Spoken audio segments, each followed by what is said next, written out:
আসসালামু আলাইকুম। সমকামী বা ট্রান্সজেন্ডার এই শব্দটি আমাদের বাংলাদেশে বেশ জনপ্রিয় এবং ঘৃণিত। কিছু মানুষের কাছে জনপ্রিয় আর বেশিরভাগ মানুষের কাছেই ঘৃণিত। কিন্তু যখন আমরা ফেসবুক, টিকটক এগুলো দেখতে থাকি, তখন আমরা দেখতে পাই এই সমকামীর ব্যাপক পরিমাণে প্রচার প্রসার ঘটতেছে।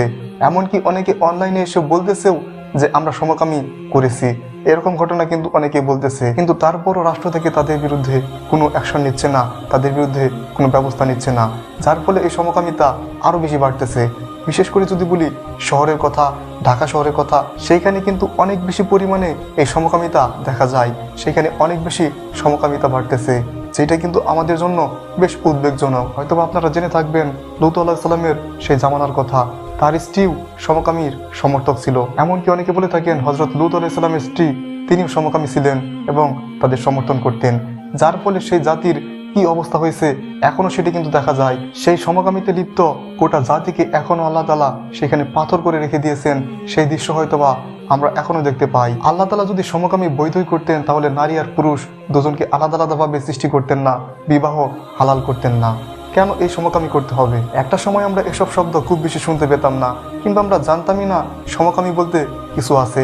কিন্তু এই অনলাইন দুনিয়ায় অনেক বেশি আমরা এগুলো দেখতে পাচ্ছি এবং আমাদের দেশেও এটা ব্যাপক পরিমাণে ঘটতেছে। বিভিন্ন নিউজে হয়তো আপনারা দেখতে পান এরকমভাবে বিভিন্ন জায়গায় সমকামী করতেছে। অনেকে অনলাইনে এসে বুক খুলেও বলতেছে আমরা দুজন মেয়ে কিংবা আমরা দুজন ছেলে, আমরা দুজন একসাথে থাকি, এইসব করি বা হেনা তেনা। কিন্তু এর বিরুদ্ধে কোনো ব্যবস্থা নিচ্ছে না সরকার। এটা সবচেয়ে বেশি উদ্বেগজনক একটা কথা। এছাড়া বাংলাদেশের বিশাল একটা প্রজন্মের একটা অংশ যারা কিনা বিটিএস এর ফ্যান, আর এই বিটিএস যারা কিনা সমকামীকে সমর্থন করে, যার ফলে আমাদের প্রজন্মের অনেকেই এই সমকামীকে সমর্থন করেন এবং পছন্দ করেন। কিন্তু এটি কিন্তু ইসলামে সম্পূর্ণ হারাম। আর বাবা মাদেরও সন্তানের প্রতি নজর রাখা দরকার, তার সন্তান কি করতেছে।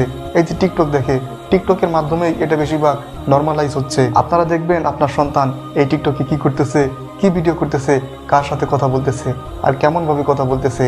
আর আপনিও মনে রাখবেন, আপনার মা বাবা যদি সমকামী হতো তাহলে আপনি হতেন না, এটাই সত্য।